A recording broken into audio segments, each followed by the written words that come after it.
WWE founder Vince McMahon is now the focus of a federal criminal investigation and recent allegations of sex abuse and sex trafficking to a potential $3 million hush money settlement made to a former employee with whom he allegedly had an affair. Few figures in entertainment are as polarizing as Vince McMahon, the mastermind behind WWE. McMahon built a media empire that reached millions around the world, revolutionizing professional wrestling. But behind the success is a disturbing narrative of exploitation, manipulation, and control. McMahon didn't just create wrestling stars, he exploited their labor, their bodies, and their personal tragedies for profit. He wasn't merely a businessman, he was a puppet master, pulling the strings to manipulate both the wrestlers and audiences alike. Behind the glamour of WWE lies a darker side, built on exploitation of wrestlers, largely orchestrated by Vince McMahon. Central to McMahon's business strategy was labeling wrestlers as independent contractors rather than employees.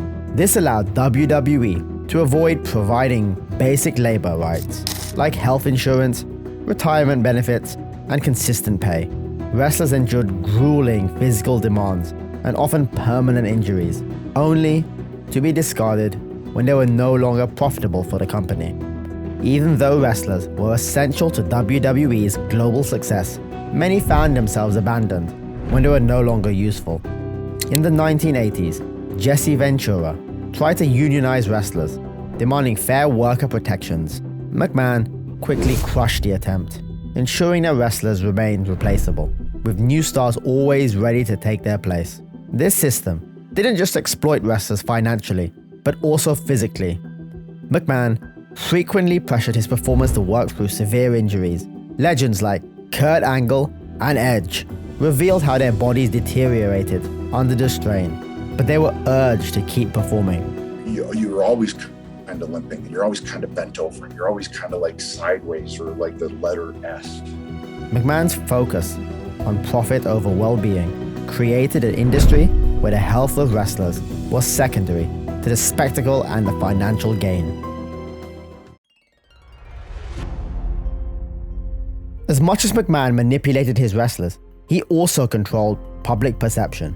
His greatest weapon has always been his ability to blur the line between fiction and reality, inside and outside the ring.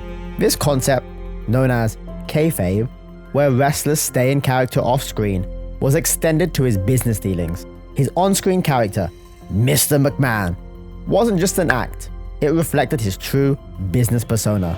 McMahon's manipulation of narrative was clear when scandals threatened WWE. In the early 1990s, WWE was involved in a steroid abuse scandal, with McMahon accused of promoting drug use to maintain his star's physiques.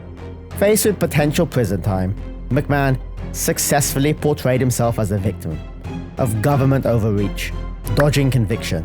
His wrestlers' well-being, meanwhile, was a secondary concern to maintaining his empire. The most infamous example of McMahon's manipulation came after the Chris Benoit tragedy in 2007. Benoit, a WWE star, killed his wife and son before taking his own life. It was later revealed that Benoit had severe brain damage from repeated concussions, a direct consequence of WWE's brutal performances, and rather than accept responsibility for creating an unsafe working environment, McMahon blamed Benoit's personal demons, again deflecting the accountability from WWE's practices.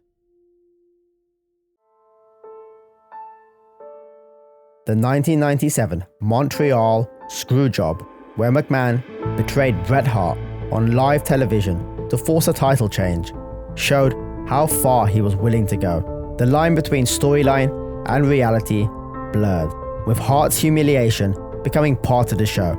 This betrayal, intended to save WWE, highlighted McMahon's willingness to sacrifice personal loyalty for profit. At the core of McMahon's reign is his obsession with control. His business practices reflect his philosophy: absolute authority, unquestioned loyalty, and ruthless decision-making. Wrestlers weren't just employees, they were pawns in McMahon's vision, disposable when no longer needed. The Mr. McMahon character was not just a fictional villain, it embodied how McMahon ran WWE with an iron grip. This culture extended into his personal life, where he faced allegations of misconduct and abuse of power, silencing victims with settlements.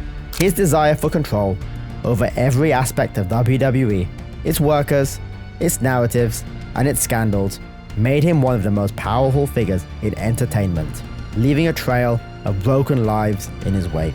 In the end, Vince McMahon's true genius wasn't just building an empire, but in fooling us all. He sold us a spectacle of heroes and villains, while playing the ultimate puppet master behind the curtain. For decades, he controlled the narrative so tightly that few saw the exploitation beneath the glitz.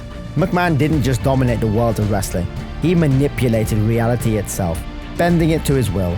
The lights may shine on WWE's legacy, but in the shadows lies the dark truth of a man who mastered the act of deception.